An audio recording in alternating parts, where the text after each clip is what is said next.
먹는 남성 호르몬 제제가 나왔어요. 지방 50g하고 먹어야 흡수가 되다 보니까 기름기 있는 음식을 식사 중간에 먹어야 되는 불편감 때문에 지금 유일한 보험이 되는 약인데도 불구하고 잘 안 되고 있고, 이 먹는 약은 혈중 농도가 빨리 안 올라가더라고요. 그런 문제가 있고요. 그 다음에 넣은 게 뭐 젤 제제, 패치 제제 있는데 그 문화적 습관이 상당히 중요한 것 같아요. 미국 사람들은 어떤 걸 쓰느냐면요, 아침에 샤워하고 겨드랑이에 약을 바르는데 드라이로 다 말려가지고 파우더로 건조시킨 다음에 이게 바르는 약이 있는데, 우리나라 누가 그러겠어요. 우리 얼마나 바쁘게 사는 사람들인데. 또 그 다음에 넣은 게 패치가 있는데요, 아시아 사람들의 피부는 서양인에 비해서 강한 것 같은데 패치에는 엄청 약합니다.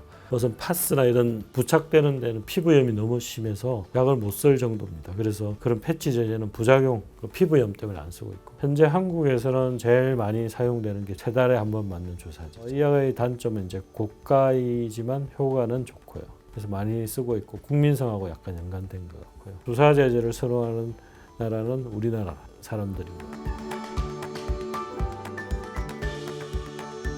남성 호르몬이 정자 생성의 가장 기본이 되는 호르몬입니다. 그런데 이 남성 호르몬을 밖에서 주입했을 때는 무정자가 돼서 복귀가 안 되는 수가 있습니다. 치료를 하는데 꼭 염두에 둬야 될 게 출산 문제가 해결이 됐는지, 그런 문제를 꼭 하셔야 되고, 그것으로 인해서 소송이 났던 적이 있어요. 40대인데 총각이에요, 총각. 병원에서는 40 넘었으니까 디테일하게 생각을 못 하신 것 같은데 분명히 가실이죠. 남성 호르몬 썼는데 다른 뭐 갱년기 증상은 다 좋아졌는데 어느 날 아기 넣으려고 보니까 무정자가 된 거죠. 비교적 안전한 약이지만 세심하게 주의를 기울여야 되는 그런 약점입니다. 갱년기가 온 분들은 약간 시들은 꽃이라고 생각하면, 물은 남성 호르몬이라고 칩시다. 물을 주면 그것이 시들은 꽃이 이렇게 필 거 아닙니까? 근데 물을 계속 준다고 꽃이 더 활짝 피지는 않거든요.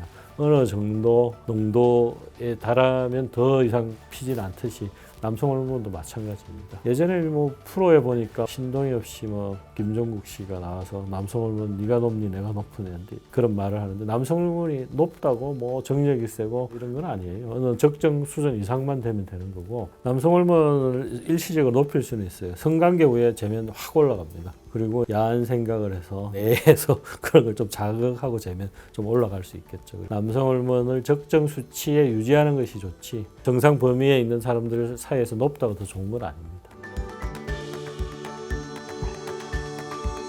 남성 호르몬이 처음에 이제 패치 제제가 들어왔을 때 그 패치 제제를 수입한 모 제약회사 회장님이 남성 호르몬이 이런 바이아그라 같은 약이 착각을 하셨더라고요. 남성 호르몬을 딱 하면 발기가 촥 되는 줄 아는데 그렇지 않습니다. 남성 호르몬은 발기의 기본이 되는 그런 성분이지만 남성 호르몬을 준다고 안 되는 발기가 되고 이러진 않아요. 발기가 되게 하는 그런 약제, 비아그라 뭐 이런 약제가 있지 않습니까? 이 약제 효과가 없는 사람의 한 4분의 1은 남성 호르몬이 떨어져 있는 경우입니다. 남성 갱년기 큰 안에 발기부전도 들어간다고 그렇게 이해하시면 될 것 같습니다. 남성 갱년기가 더 큰 원이고 그 안에 일부가 성기능, 발기 문제가 포함이 된다고 보시면 됩니다. 기본이 안 돼 있는 상황에서 치료를 하다 보니까 사상 누각이라고 그러죠. 주춧돌이 문제가 있는데 숟가락만 간다고 집이 안 무너지는 거 아니죠. 주춧돌은 남성 갱년기의 남성 호르몬이 되는 거고, 숟가락은